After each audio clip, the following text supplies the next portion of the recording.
ഈ വേനൽക്കാലത്ത് വളരെ എളുപ്പത്തിൽ നമുക്ക് വീട്ടിലുണ്ടാക്കാവുന്ന ഒന്നാണ് ക്യാരറ്റ് സ്ക്വാഷ്. ഇതെങ്ങനെയാണ് എളുപ്പത്തിൽ ഉണ്ടാക്കുന്നതെന്ന് നമുക്കൊന്ന് നോക്കാം. ഒരു 1/4 കിലോയോളം ക്യാരറ്റ് തൊലി കളഞ്ഞ് ഇതുപോലെ അരിഞ്ഞു വെച്ചിട്ടുണ്ട്. അത് നമുക്ക് കുക്കറിലേക്ക് മാറ്റാം.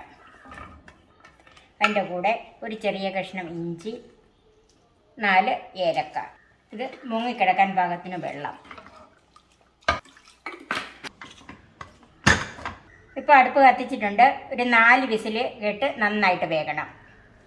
ഇത് 4 വിസിൽ കേട്ട് നന്നായിട്ട് വെന്ത് ചൂടാറിയിരിക്കുവാണ്. ഇതൊന്ന് അരച്ചെടുക്കണം. അതിന് മിക്സിയുടെ ജാറിലേക്ക് മാറ്റാം. ഈ വെള്ളത്തോട് കൂടി തന്നെ അരച്ചെടുക്കാം. ഞാൻ വേറൊരു പാൻ വെച്ചിട്ടുണ്ട്, അടുപ്പും കത്തിച്ചിട്ടുണ്ട്. അതിലേക്ക് 3/4 ലിറ്റർ വെള്ളം ഒഴിച്ചു കൊടുക്കാം.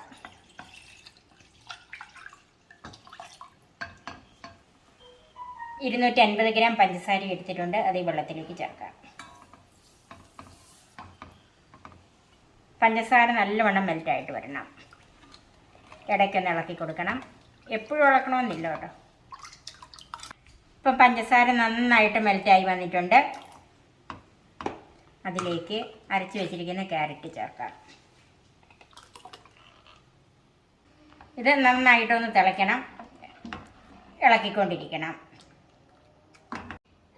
ഇപ്പം നന്നായിട്ട് വെട്ടിത്തിളച്ചിട്ടുണ്ട്. അതിലേക്ക് തീ കുറച്ച് വെച്ചിട്ട് നാരങ്ങ നീര് ചേർക്കണം. ഇതൊരു 4 മീഡിയം നാരങ്ങ പിഴിഞ്ഞെടുത്തതാണ്. അത് ഇതിലേക്ക് ചേർക്കാം.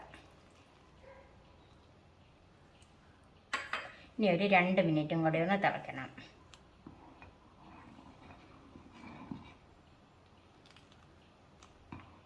ഇപ്പോൾ ഇത് 2 മിനിറ്റ് നന്നായിട്ട് തിളച്ചിട്ടുണ്ട്. ഇനി തീ ഓഫ് ചെയ്ത് ചൂടാറാൻ വെക്കാം.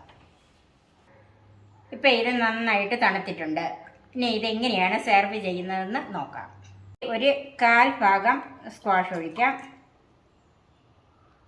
നമ്മുടെ ആവശ്യത്തിന് ഐസ് ക്യൂബ്സ് ചേർക്കാം. ഇതിലേക്ക് സോഡയോ തണുത്ത വെള്ളമോ തണുത്ത പാലോ ഉപയോഗിക്കാം. ഞാനിതിലേക്ക് സോഡയാണ് ഉപയോഗിക്കുന്നത്.